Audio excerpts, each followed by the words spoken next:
اس پر تمہارا حصہ نہیں ہے، یہ تمہاری جائیداد نہیں ہے، یہ بڑے بیٹے کا ہے، یہ بیچ والے بیٹے کا ہے، یہ چھوٹے کا ہے، یہ بیٹی کا ہے، یہ بھائی کا ہے، وہ بھی ہمارے حصے میں شریک تھا، اس لیے بڑے بھائی کو بھی یہ دینا ہے۔ کل ملا کر اس بیچارے کو جس نے 60 سال پیسے کمانے میں لگائے اور ریٹائرمنٹ لینے کے بعد اپنی زندگی کی ساری پونجی جو اس مکان پر لگائی تھی، اس کو حصے میں 1 کمرہ ملتا ہے۔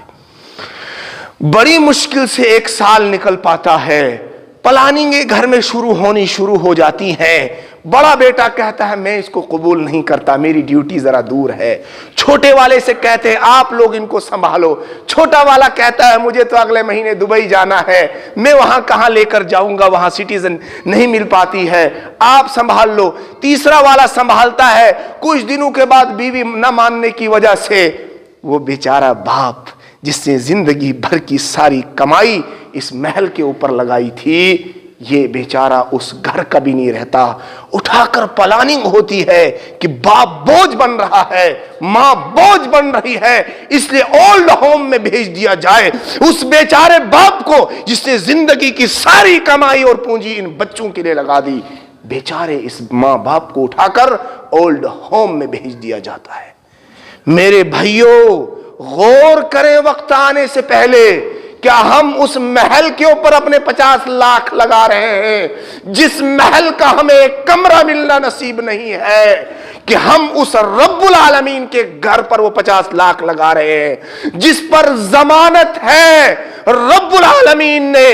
آپ صلی اللہ علیہ، اللہ رب العزت کے محبوب پیغمبر احمد مجتبی محمد مصطفیٰ صلی اللہ علیہ وسلم کا پاک ارشاد ہے، دنیا جھوٹ بول سکتی ہے، ہماری نگاہیں غلط دیکھ سکتی ہے، ہماری سوچوں میں فطور آ سکتا ہے، ہم غلط چیز کو چھو سکتے ہیں، ہماری نگاہیں یہ کہہ سکتی ہیں، دھوپ ہونے کے باوجود ہم یہ کہہ سکتے ہیں یہ سورج نہیں ہے، ہوگا تب بھی، لیکن رب العالمین کے جو پیغمبر ہیں محمد الرسول اللہ، انہوں نے اگر کسی بات کے بارے میں کہہ دیا یہ ہے، سمجھ لیجئے کہ وہ ہے، 100% ہے۔ یہ زمین غلط ہو سکتی ہے، ہمارا وجود غلط ہو سکتا ہے جس سے ہم بول رہے ہیں، جس کو لے کر ہم چل رہے ہیں، لیکن رسول اللہ صلی اللہ علیہ وسلم کی بات جھوٹی نہیں ہو سکتی۔ آپ صلی اللہ علیہ وسلم نے فرمایا من بنا مسجدا للہ، جو اللہ کے لیے گھر بناتا ہے، جو اللہ کے لیے گھر بناتا ہے، اللہ رب العزت جنت کے اندر اس کے لیے گھر بناتے ہیں۔ ہارون رشید کا نام کس نے نہیں سنا ہوگا؟ ایک بڑا عادل، اچھا بادشاہ اور نیک بادشاہ گزرا ہے جس کی اہلیہ کا نام زبیدہ تھا، جس نے نہر زبیدہ کھدوائی تھی۔ جہاں حاجیوں کو پانی کی کمی ہوتی تھی تو حاجیوں کے لیے اس نے نہر زبیدہ کھدوائی تھی کہ پانی پہنچ جائے حاجیوں کے لیے۔ ہارون رشید کے زمانے کا واقعہ ہے کہ ہارون رشید نے چاہا کہ میرے یہاں شاہی مسجد تعمیر ہو۔ ابھی ہم اتفاق سے واقعہ چل رہا ہے، ہم بھی ایک شاہی مسجد کے اندر بیٹھے ہوئے ہیں، نہ اس کا بنانے والا نہ یہ زمین دینے والا موجود ہے ہمارے سامنے، لیکن یہ مسجد موجود ہے، یہ زمین موجود ہے۔ اور حدیث پاک کے اندر آتا ہے یہ جو مسجدیں ہیں جن پر اللہ کا سجدہ کیا جاتا ہے، اللہ کے سامنے جن مسجدوں پر سجدہ کیا جاتا ہے، جن جگہوں پر، کل قیامت کے روز اور دنیا میں بھی یہ جگہیں دوسری جگہوں پر فخر کرتی ہیں، دوسری جگہوں پر فخر کرتی ہیں۔ اور حدیث پاک کے اندر آیا، اللہ کے رسول صلی اللہ علیہ وسلم نے فرمایا کہ احب البلاد الى اللہ مساجدها وابغض البلاد الى اللہ اسواقها، او کما قال علیہ الصلاۃ والسلام، اللہ کے نزدیک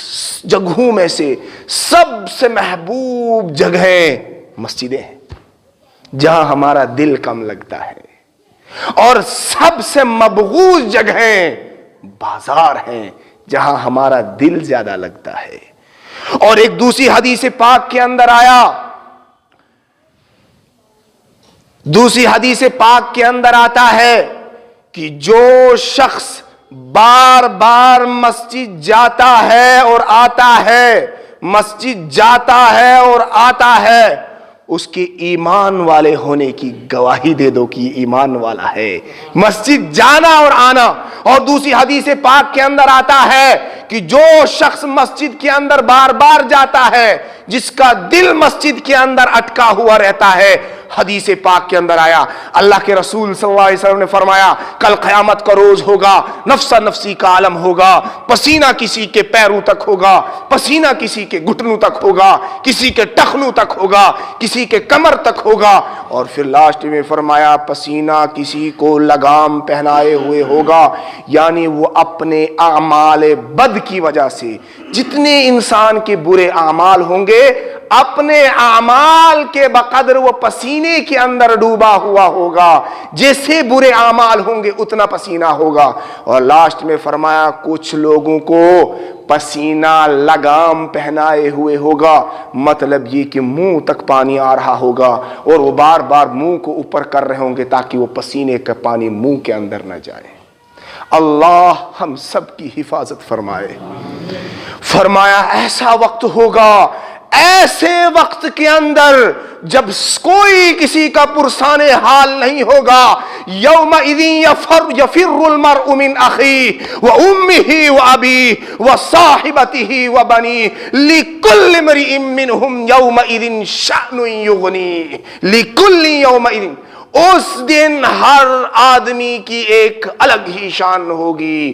باپ بیٹے کو دیکھ کر بھاگ جائے گا، یہ وہی باپ ہوگا جس نے چوری کر کے، جھوٹ بول کر، دھوکہ دے کر پیسہ لایا ہوگا اور بچے کے لیے اس کی خواہش پوری کی ہوگی، اس کو مرسڈیز خرید کر دی ہوگی، لوگوں سے جھوٹ بولا ہوگا، دھوکہ دیا ہوگا، لیکن بچے کی خواہش کو پورا کیا ہوگا۔ اور یہ باپ جب بیٹے کو دیکھے گا یہ بیٹا بھاگ جائے گا، بیٹا باپ کو دیکھے گا بیٹا بھاگ جائے گا۔ بیٹا اس لیے بھاگے گا کہ آج کے دن کہیں میرا باپ مجھ سے ایک نیکی نہ مانگ لے، ایک نیکی کا سوال نہ کر لے، میں کیسے اس کو ایک نیکی دوں گا۔ ارے یہ وہی یہی باپ ہے، یہ وہی باپ ہے جس نے زندگی کی ساری کمائی تیرے قدموں میں رکھ دی تھی، لیکن آج یہ بیٹا ایک روپے ایک نیکی دینے کے لیے تیار نہیں ہوگا۔ فرمایا ایسے وقت کے اندر جو شخص مسجد میں بار بار آتا ہوگا، جس کا دل مسجد میں اٹکا رہتا ہوگا، فرمایا رب العالمین کے سائے میں ایک شخص یہ بھی ہوگا جس کا دل مسجد کے اندر اٹکا رہتا ہوگا، بار بار مسجد آتا ہوگا، جاتا ہوگا، پھر فکر ہوتی ہوگی ابھی نماز کا ٹائم ہونے والا ہے، پھر مسجد میں آتا ہوگا۔ اور ایک حدیث پاک کے اندر آتا ہے، اللہ کے رسول صلی اللہ علیہ وسلم نے فرمایا مسجدوں میں بار بار آنے والے، نماز پڑھنے والے، یہ مسجد کے کھوٹے ہیں اور ان کے ساتھ بیٹھنے والے فرشتے ہیں۔ تم یہ نہیں سوچنا یہ اکیلے مسجد کے اندر ہے، نماز اور تلاوت کر رہے ہیں، بلکہ حدیث پاک کے اندر آیا، اللہ کے رسول نے فرمایا یہ وہ لوگ ہیں کہ ان کے جو جلساء ہے، ان کے ساتھ جو بیٹھنے والے ہیں وہ فرشتے ہیں۔ اور پھر فرمایا حدیث پاک کے اندر کہ جب یہ لوگ کسی دن مسجد نہیں آتے، بیماریاں ان کو چھو لیتی ہیں، آزار ان کو پکڑ لیتے ہیں، گھریلو کام ان کو نہیں چھوڑتے، بازار کسی رشتہ دار کے پاس، ہاسپٹل میں جاتے ہیں، یا اپنی کسی ضرورت کی وجہ سے مسجد نہیں آ پاتے، سخت ضرورت کی وجہ سے، تو یہ جو فرشتے ہیں ان کو ڈھونڈنے کے لیے جاتے ہیں، وہ ہمارا ہم نشیں کہاں چلا گیا، وہ ہمارے ساتھ بیٹھنے والا کہاں چلا گیا، اسے ڈھونڈنے کے لیے جاتے ہیں۔ میں عرض یہ کر رہا تھا کہ ہارون رشید کے زمانے کا واقعہ ہے کہ ہارون رشید نے اعلان فرمایا کہ ایک مسجد تعمیر کرنی ہے، لیکن اس مسجد کی تعمیر کے اندر عوام سے کوئی بھی چندہ نہیں لیا جائے گا، یہ جو جامعہ تعمیر ہونے والی ہے یہ میں خود اپنے ذاتی خرچ سے اس کو تعمیر کرنا چاہتا ہوں، اس لیے کوئی بھی چندہ دینے کی زحمت نہ کرے۔ تاریخ کی کتابوں کے اندر آتا ہے کہ بغداد کا ایک وہ غریب مزدور شخص، جب اس تک بات پہنچتی ہے جو صبح سے شام تک کمائی کر کے گھر والوں کا پیٹ پالتا تھا، اس تک جب یہ بات پہنچتی ہے تو بڑا افسردہ ہوتا ہے، ہائے یہ وقت بھی میری زندگی نے دیکھنا تھا، یہ زندگی میں یہ وقت بھی آنا تھا کہ ہمارے مال کو اللہ کے گھر کے لیے قبول نہیں کیا جائے گا۔ لیکن اس نے یہ اعلان سنا تھا تو کیا کرتا؟ اس نے ایک ترتیب سوچی۔ اس نے دیکھا کہ مسجد کے لیے مٹیریل جمع ہو رہا ہے، اینٹیں آ گئی ہیں، بجری آ گئی ہے، ریتا آ گیا ہے، سیمنٹ آ گیا، ساری چیزیں آ گئی ہیں۔ اس نے لیکن یہ سوچا کہ میرا مال مسجد میں لگنا چاہیے۔ وہ رات کو اندھیرے کے اندر اٹھا اور 4-5 اینٹیں اٹھا کر بادشاہ کی ان اینٹوں میں ملا دی، بادشاہ کی ان اینٹوں میں ملا دی، اور کسی کو کوئی خبر نہیں ہوئی۔ کچھ روز گزرنے کے بعد بادشاہ ایک خواب دیکھتا ہے کہ وہ جنت کی سیر کر رہا ہے اور جنت میں ایک محل بنا ہوا ہے، اس محل کے دروازے پر ہارون رشید کا نام لکھا ہوا ہے۔ دوسرا محل دیکھتا ہے، اس محل پر اس کے علاقے کے بغداد کے ایک غریب شخص کا نام لکھا ہوا ہے۔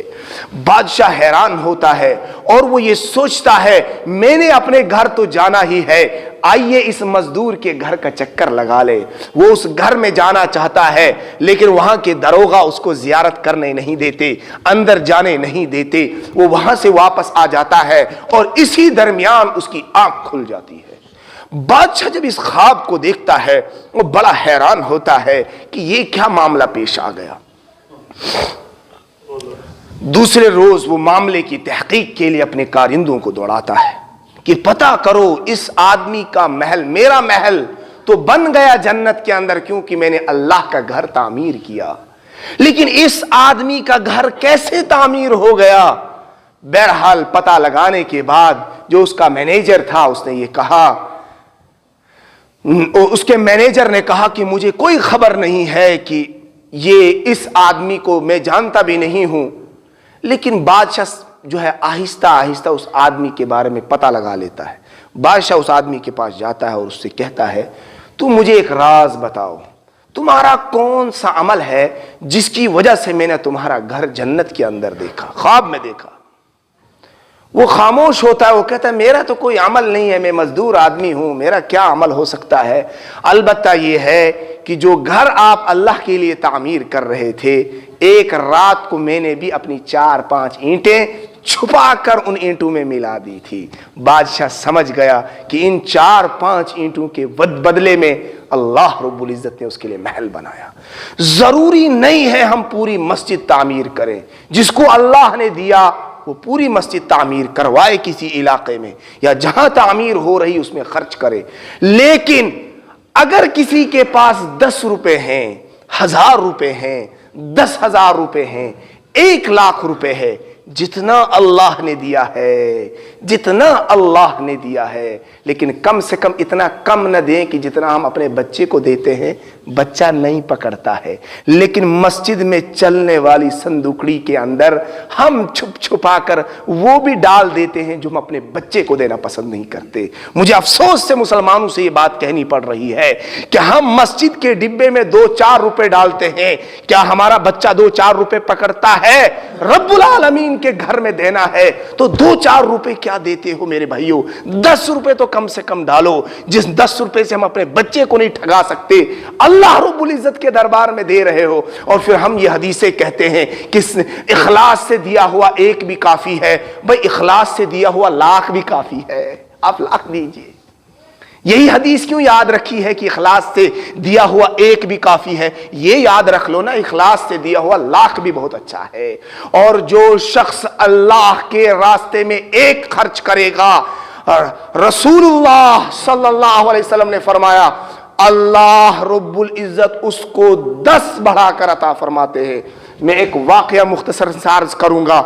مجھے کچھ باتیں اور بھی عرض کرنی تھی۔ حضرت پیر ذوالفقار صاحب دامت برکاتہم فرماتے ہیں کہ ہم